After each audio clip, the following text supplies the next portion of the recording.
the weaver of cracked glass in a city called Ethelgard. People are born with their souls visible as a small glass lantern hanging from their chest. When you are happy, the glass is clear and bright. When you are sad, it dims.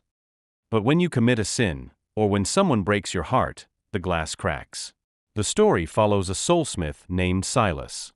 He is the only person who can fix the glass. But Silas doesn't use glue or magic.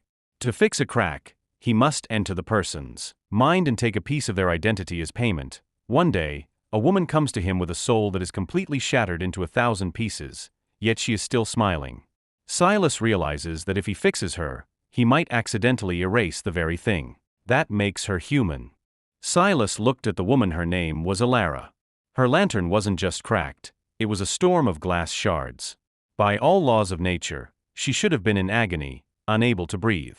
Yet, she stood before him with a peace that surpassed understanding. "Fix me," she whispered. "Not because I am in pain, but because I am becoming transparent." Silas reached into the glow. He saw the source of the cracks, a lifetime of deep love followed by a devastating betrayal. To fuse the glass back together, Silas would have to smooth the edges. But in the world of soulsmithing, smoothing the glass means smoothing the memory. To take away the crack, he had to take away the man who broke her heart, and the years she spent loving him. He stopped. He looked at his shelves of perfect souls he had fixed for others. They were bright, yes, but they were hollow. They had no texture.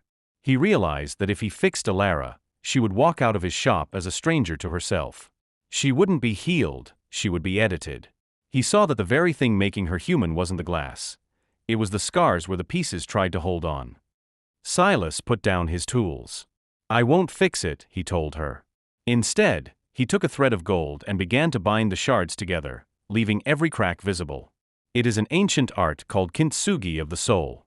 You don't hide the break, you make it part of the design. Alara left that day still shattered, but stronger, shimmering with the gold of her own survival. We spend our lives trying to hide our cracks, thinking they make us broken. But what if your flaws are the only things that prove you are real? Would you rather be a perfect, empty vessel, or a beautiful, shattered masterpiece? If this story touched a piece of your soul, subscribe to this channel. Tell me in the comments, what is a crack in your life that you've learned to find beauty in? Let's discuss below.